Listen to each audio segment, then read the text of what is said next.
Assalamualaikum warahmatullahi wabarakatuh. Saudara, dialog sufistik kita kali ini dengan judul Jalan Sufi, sebuah dialog antara penenun dan pengelana. Di tengah padang sunyi, angin mengibas jubah wol kasar pengelana. Ia duduk di atas batu menatap langit. Penenun mendekat membawa gulungan benang dan sehelai kain yang belum dijahit.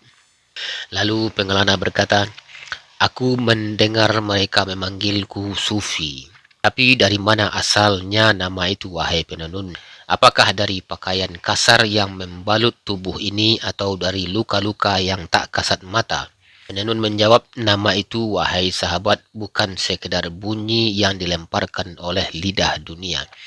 Ia lahir dari lapisan-lapisan hati yang mengilap karena digerus kesunyian. Sebagian berkata sufi dari safa, jernihnya hati yang telah disaring dari nafsu." Kata pengelana, "Tapi apakah jernih itu cukup? Aku masih melihat bayangan dalam cermin hatiku. Masih ada desir dunia yang mengetuk dari balik pintu rindu." Kata penenun, "Justru karena engkau menyadari keruhnya, engkau sedang berjalan ke arah kejernihan. Seperti kain wol ini, kasar di permukaan tapi mampu menghangatkan." Nama itu juga ada yang berkata berasal dari suf, kain wol yang dipilih para salik agar dunia tak betah menempel di kulit mereka. Kata pengelana, "Apakah ini sebabnya aku dijauhi oleh keramaian, dianggap aneh oleh para pedagang dan penguasa?"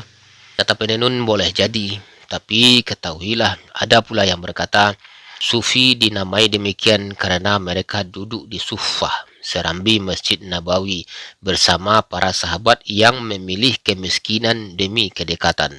Kata pengelana, "Jadi Sufi adalah mereka yang memilih kekurangan?" Kata penenun, "Tidak. Sufi bukan memilih kekurangan, tapi meninggalkan kelebihan yang tak mendekatkan kepada Tuhan. Mereka adalah yang duduk di barisan terdepan, soft, bukan karena pangkat, tapi karena hati mereka berdiri tegak di hadapan Tuhan." Kemudian pengelana berkata, "Aku mulai mengerti, tapi mengapa mereka memanggilku asing, pengembara, bahkan penghuni gua?" Kata penenun, "Karena mereka hanya melihat jasadmu. Mereka melihat engkau meninggalkan rumah, berdiri sendirian di malam yang beku dan menyangka engkau hilang dari dunia.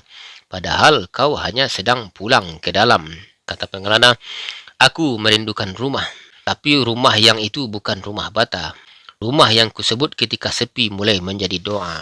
Kata penenun, "Dan itulah rumah sufi, bukan bangunan tapi kedekatan. Itulah mengapa mereka disebut juga gharib, orang asing.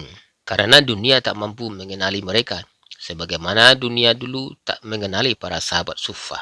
Kata pengelana, "Apakah semua ini hanya romantisme sejarah?"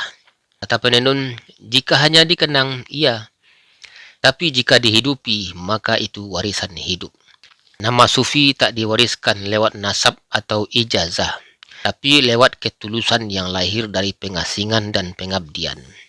Kata pengelana, "Jika nama ini begitu dalam maknanya, mengapa ada pula yang memperjualbelikannya?" Kata penenun, "Karena manusia suka mengambil kulit dan membuang isi. Tapi jangan khawatirkan nama yang dicemari. Yang penting adalah jalanmu tetap hidup, bukan dikenal." Kata pengelana, "Maka biarlah mereka tak tahu namaku, asal Tuhan mengenal langkahku." Kata penenun, "Dan itulah arti sejati dari menjadi sufi. Nama itu bukan gelar, tapi bekas kaki di jalan sunyi. Nama itu bukan topi, tapi ketelanjangan di hadapan cahaya. Nama itu bukan suara, tapi hening yang menyatu dengan seruan langit." Saudara, kamera hati menyorot dua sosok yang kini lenyap dalam gelap. Hanya nyala api kecil yang tinggal menandakan perjalanan belum usai. Kami dipanggil banyak nama, tapi yang kami kejar bukan sebutan. Yang kami inginkan hanyalah wajah Tuhan dan ridho Tuhan sebagai tempat kembali. Baik saudara, demikian penyampaian ini, semoga bermanfaat. Assalamualaikum warahmatullahi wabarakatuh.